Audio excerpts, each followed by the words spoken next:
All of us understand the death of Christ. We all understand that Christ died for our sins. Every true Christian knows that and believes that.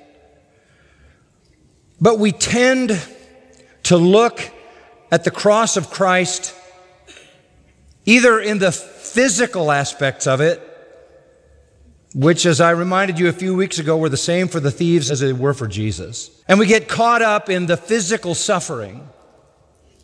Or we tend to view it as this great loving sacrifice on the part of Christ, which it was. Greater love hath no man than this, that a man lay down his life for his friends. He said that.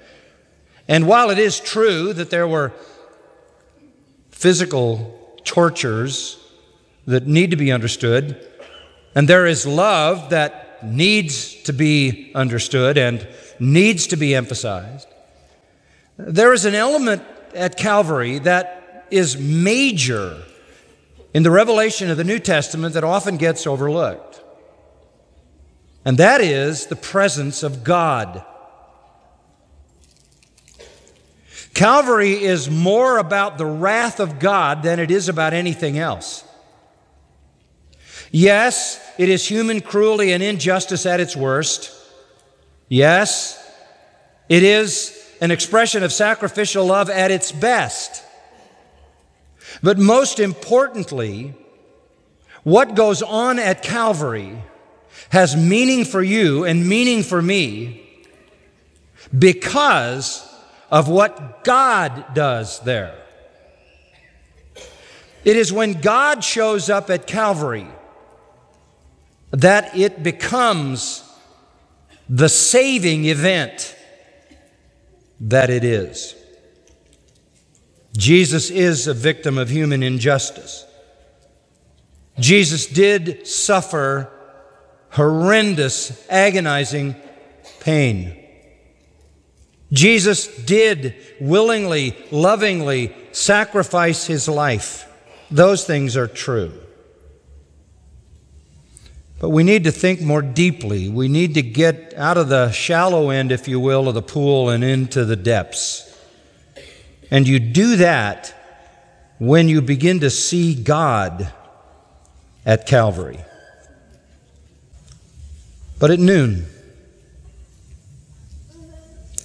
it says this: darkness fell over the whole land until the 9th hour, the sun being obscured. Without warning, their world goes pitch black. And the darkness lasted for 3 solid hours. They couldn't move. They couldn't walk down the hill. They couldn't go anywhere.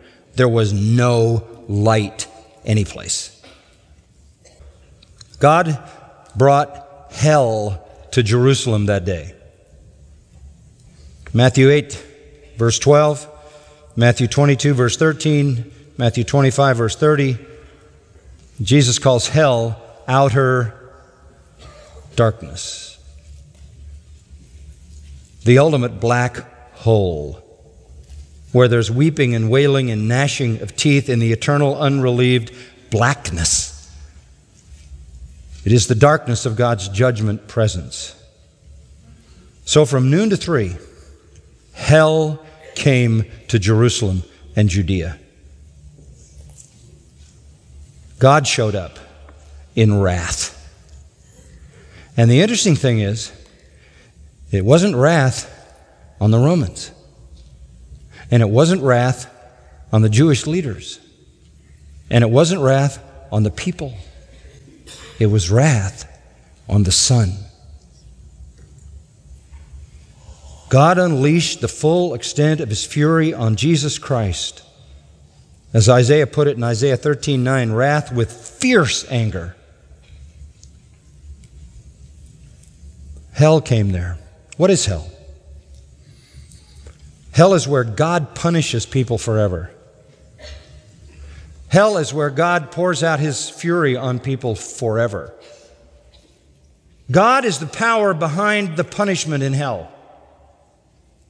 When you say that hell is being separated from God, only in the sense of His comforting presence, not in the sense of His punishing presence. He is the one who destroys both soul and body in hell. He is the king of hell. Satan is not. And God, who is the punisher of all the souls in eternal hell, shows up in the darkness of Calvary to punish His Son. And He gives His Son eternal hell on behalf of all who would ever believe.